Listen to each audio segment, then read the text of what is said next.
Congratulations to Kevin Durant and his girlfriend, WNBA star Monica Wright. The two are engaged. Kilala si Kevin Durant bilang the Sling Reaper at ang one of the skinniest but dangerous players sa NBA history.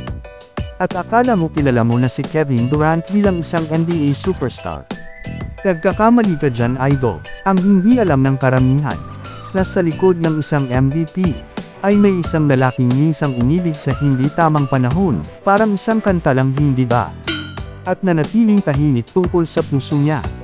Sino nga ba ang babaeng minsang nagpatibok sa puso ni KD? At totoo bang magpasa hanggang ngayon siya ay nananatiling single?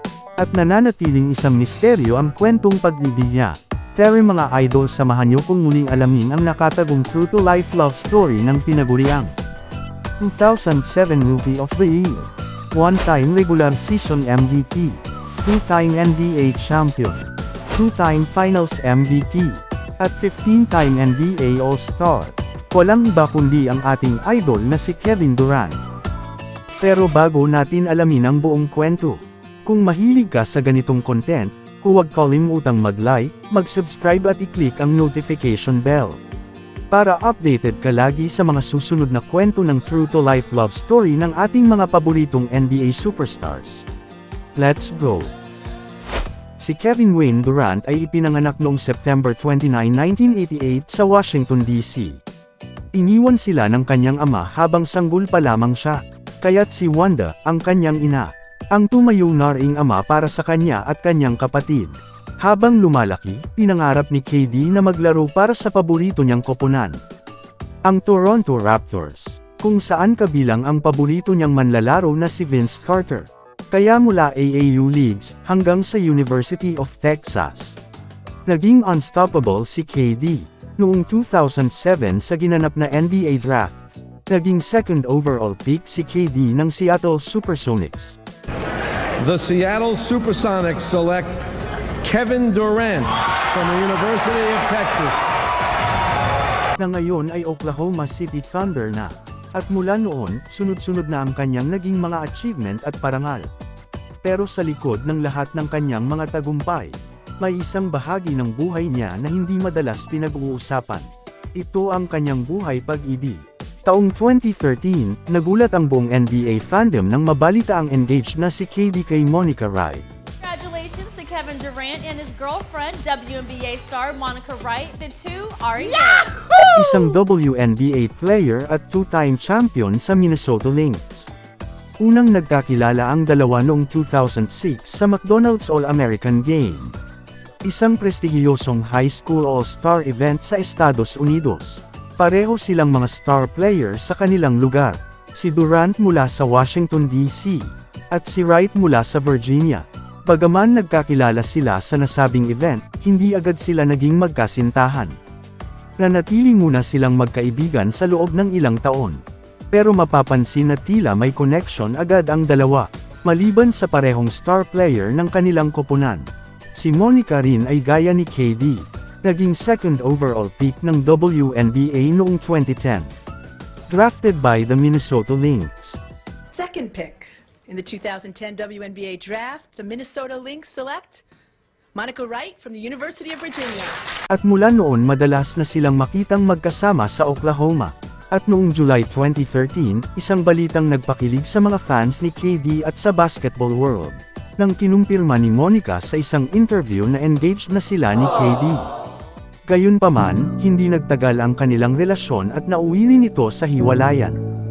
Parang laro sa basketball, hindi lahat ng laban ay panalo. Pero ano nga ba ang dahilan ng kanilang paghihiwalay? Sa isang interview, sinabi ni KD, "Mahal ko siya, pero hindi ko alam kung paano magmahal sa tamang paraan." Masakit, di ba? Inamin ni KD na hindi pa siya handa. Hindi dahil hindi niya mahal si Monica, kundi dahil hindi niya alam kung paano magmahal ng tama. At si Monica, wala pa ring pahayag sa nasabing hiwalayan. Pero kalaunay nagsalita na rin. Parang binasag ang puso ko nang sabihin ng Diyos sa akin na kailangan ko siyang pakawalan. Yun ang pinakamahirap na desisyong nagawa ko sa buong buhay ko. Wika niya, at ayon sa mga malalapit kay KD, mula noon ay hindi na siya nakipag-date muli ng seryoso. Sa isang panayam sa podcast na Impulsive, na pinangungunahan ni Logan Paul. Tinanong si Kevin Durant tungkol sa kanyang estado sa relasyon. Why are you single? Because I don't want a girl. Just that, simply put. Yeah. Tapat niyang ibinahagi na siya ay sadyang walang karelasyon at hindi naghahanap ng kasintahan sa ngayon. Nang ipahiwatig ni iShowSpeed na maaaring nasaktan si Durant sa pag-ibig. I feel like you got your heart broken one time. and that Heartbroken? Yeah. Nah. Ilinaw ni Durant ang kanyang pananaw at sinabi, "Hindi ko masasabi na nabigo ako sa pag-ibig. Sa paglipas ng panahon, mas naunawaan ko ang mga babae. Maaga pa lang napagtanto ko na hindi siya akin. Kahit na siya ay maging kasintahan ko, maaaring maimpluwensyahan siya ng ibang tao." At sa isang malalim na usapan nila ni Draymond Green sa Bleacher Report, isang tanong pa rin ang madalas ibinabato sa kanya. You have no kids, why? Do you want kids ultimately? Do you not want kids? I mean, that's a big commitment. Simple pero malaman ang sagot ni KD. "Hindi ako against sa pagkakaroon ng anak. Gusto ko rin naman. Pero alam ko rin na pag pumasok ako dyan, hindi na pwedeng kalahati lang ang puso ko. Kailangan buo. At sa ngayon, nasa punto pa ako ng pagtuklas kung sino talaga ako." Para kay Kevin Durant, hindi hadlang ang pagiging single o walang anak.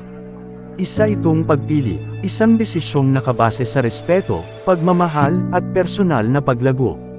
Dahil alam niyang sa tamang panahon, sa panahong buo na siya bilang isang tao, darating din ang babaeng itinadhana para sa kanya, at ang pamilyang matagal na niyang pinapangarap.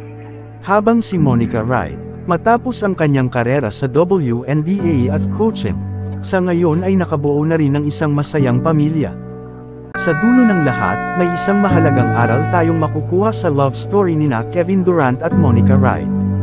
Minsan, kahit mahal mo ang isang tao, hindi sapat ang pagmamahal kung magkaiba kayo ng landas. Dahil ang tunay na pag-ibig, hindi lang puso ang puhunan, kundi ang pagrespeto sa desisyon ng taong mahal mo. At kung sakali mang hindi kayo ang itinadhana para sa isa't isa, tandaan mo, hindi ito ang katapusan. Sapagkat sa bawat pagkabigo, may bagong simula.